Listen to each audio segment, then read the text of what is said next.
Want help to grow your business? Download BRiN, the world's first business advisor in your pocket. To find out more, visit BRiN.ai or search the App Store today.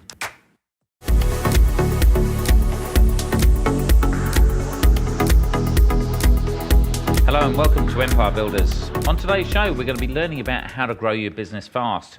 So whether you're just starting out in business, you've got an established one, but you want to get things moving, then this will be the show to watch.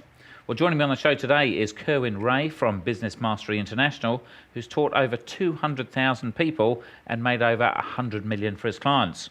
Kerwin, what can you do with me? Mate, not much. Have a look at you. Thanks for having me, Mr. Gray. No, it's good. Well, let's start off with selling.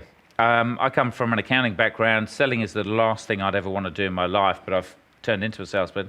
Why do people hate it so much or dread it so much?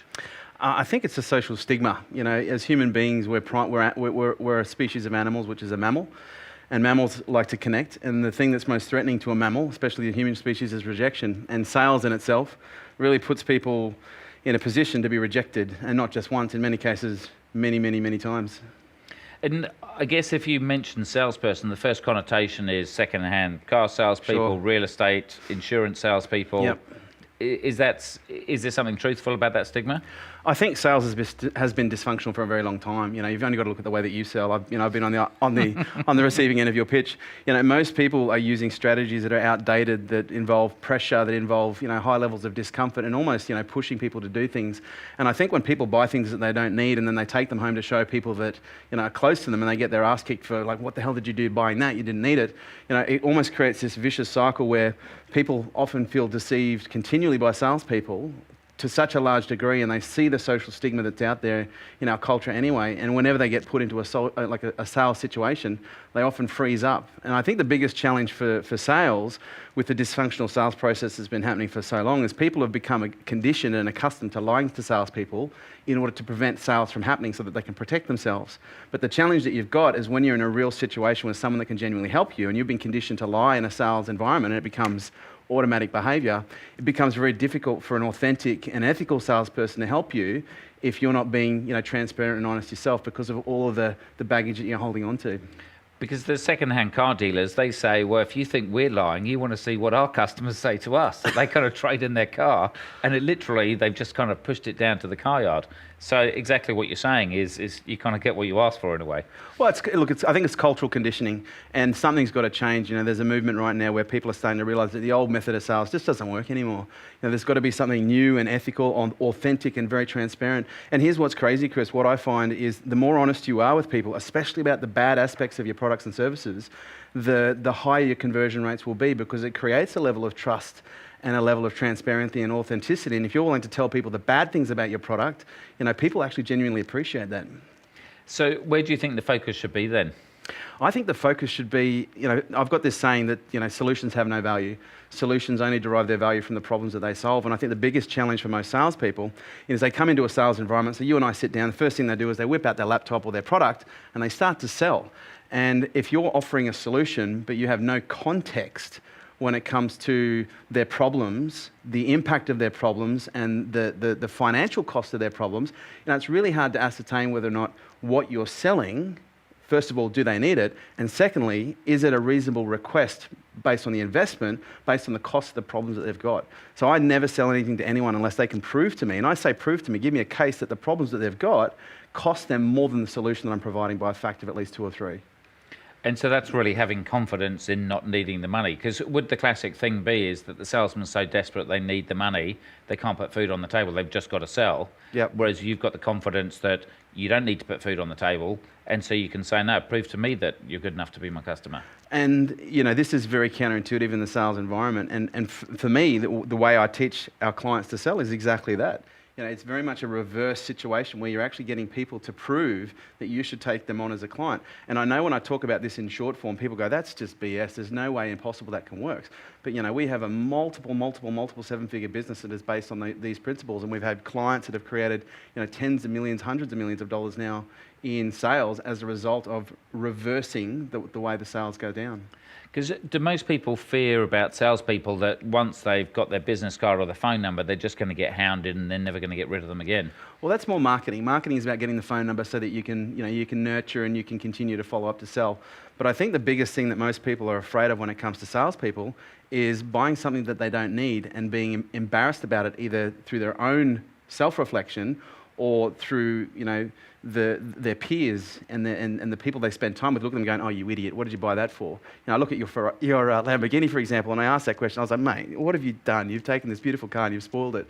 And so, you often probably have a lot of buyer's remorse when it comes to driving that purple thing around the streets. And this is the car that gets 100 photos a day, and we've just found out on our other show, if you'd watched it, it's risen $100,000 in value. It's risen $100,000 in value. Yeah. Wow. So we did a show a few weeks ago before we got desperate to get you on.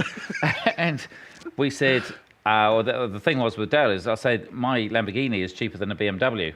Since that show, I saw that. Yeah, we've actually realised it's gone from 250 rather than down to 200. It's gone up to 350. And I thought, so I'm saying to my wife, I should have bought 3 of them and made 300 grand and got 3 Larry colours. When I read that story, I thought to myself, only an accountant can rationalise numbers like this. It was brilliantly done. Exactly. So going back to the selling side of things, so do you say, do some people say like selling's effectively unethical then? Look, I think many people do, especially because I'm put in an environment where I train business owners how to sell and I train their teams how to sell. And the biggest feedback that I get from people is I'm not a salesperson. And I think people are afraid to take on that label, or they're afraid of what that label means when they don't understand exactly what the skill provides. Because salesmanship in itself is really the process of, to me, it's about discovery and inspiration. Like, how do you discover the problems that someone's dealing with and the impact that it's having on their life mentally, financially, maybe spiritually, their relationships, and then how do you offer a solution that exactly meets their needs in a way that inspires them to move forward? And those skills aren't just used in a transaction environment, which is the selling, but it's also used in a leadership context as well. If you're trying to build a team and scale a business, which is what we're talking about here, how do you grow a business? And one of the most important aspects of growing a business is scaling. And what we need in order to scale is talent around us and team around us. And you just can't put team around you and expect them to be motivated. You have to sell them on the vision. You have to sell them on the mission and the purpose. And that requires the same skill set as it does to really inspire someone to change, whether it be their financial, their investing situation, or their health, or their current business situation, or even their relationships. So you talk about ethical selling. Yes. What does that mean? Well, ethical selling is based on the intent of you are there to help the client succeed. You're not there to sell. You're there to help the client succeed. And if that means that within 5 minutes of your discovery, you find out that they don't have a problem that you can fix, or if their problem isn't impacting at a level where the financial investment is warranted, you remove yourself from that conversation, or at least you are very transparent in saying, listen, I don't think I should be, I'm in the position to help you. First of all, I don't solve the problems that you've got. Or secondly, the problem that you've got is much less than the cost of the solution, so I don't think I'm the person that can help you right now, but I'm happy to try and point you in the direction of someone who is. And that's very counterintuitive.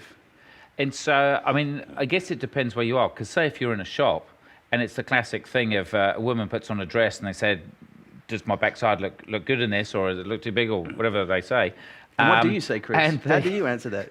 And then a shop assistant, they're going to sell you something that looks shocking, and you bring it back to your friends and they say, well, who sold you that? Yep. But I guess in a business environment, you wouldn't normally think someone would sell you something if you really didn't need it. I disagree but do you completely. say, absolutely. You see that all the time? I think, you look at any industry right now, whether it be the investment industry, the business development industry, real estate, there are people, who have basically made livings, and not necessarily good, some cases great, deceiving people and hiding things and holding things back rather than actually being fully transparent and honest about what it is that they're selling and how they can genuinely help someone. I think there's certainly been a shift in the last 10 years, but there's still a very strong culture of what I'd call deceptive selling, where people aren't fully transparent and they're selling things to people who don't genuinely need them, either based on the problems that they've got or the actual cost of those problems. And as I said, it's not always necessarily the financial cost. I should really qualify that. Sometimes the impact, we look at financial, but we also look at, their health, we look at their relationships, we look at, the 7 areas of their life and go, is this impact serious enough to warrant this investment? And if it is, it's a very easy conversation to have versus you just not having the discovery conversation. You start pushing a solution, you get to a price point, and then someone sits there and goes, well, I need to think about it. Whereas if you understand the context of their problems, the impact of their problems, and they say, well, I need to think about it, and you say, well, you've just told me that this problem's already costing you $30,000, this solution's only going to cost $3,000, I'm actually genuinely confused right now. What do you need to think about? Can you share that with me? Yeah. Like that's an honest question. Sure. Versus, so it's more kind of consulting than it is selling in a way. It's conversational selling. Consultative selling can scare people because they think, well, I'm not a consultant, but everyone knows how to have a conversation. So where you see people being unethical, do you think that's because they're desperate for the cash, they need to make money, or is it they're just not trained in sales and they're just flogging whatever they've got to flog? Look, I'd probably say both, and it's interesting. There's there's a number of human behaviorists like Dan Pink, who's put a lot of information together, Carol Dweck, Chick Me Sent Me High, who've really looked at the scenario of what happens to people's motivation and drive when they focus on money. And they basically compare extrinsic motivation versus intrinsic. And an extrinsically motivated salesperson is someone who focuses on the commission and the value of the sale. And what they've discovered, and this research dates back to the 1940s, is when people focus on money or making money, they are 80% more likely to indulge in deceitful or deceptive behavior. And that focus on money also narrows their perspective, which means that they will miss opportunities or insights that are available around them because they're focusing purely on just getting that person to give them the money. Sounds good. Some good ideas coming from this. As you can see, this is a mixture between the comedy channel and the business blueprint channel. But join us after the break as we'll get more ideas from Kerwin, who'll speak as truthfully as he can and give you his opinions on how to grow your business fast. We'll be back in a minute. Welcome back to Empire Builders. Today we're joined by Kerwin Rae from Business Mastery International. We're talking about how to grow your business fast. Before the break, we're talking about salespeople and I guess a lot of their learnings and how they've been taught. Do you think anyone can be taught to sell? Absolutely. I've taught you. I remember when I first started working with you, back 15 years ago. Yeah. Your biggest issue was learning how to get people to bite so that you could actually engage in a meaningful sales conversation. And if I can teach you how to sell, I'm pretty sure I could teach almost anyone. Being an ex-accountant. Exactly. But it's funny this thing though, because I get the comment. To continue enjoying this presentation, download BRiN, the world's first business advisor in your pocket. To find out more, visit BRiN.ai or search the App Store today.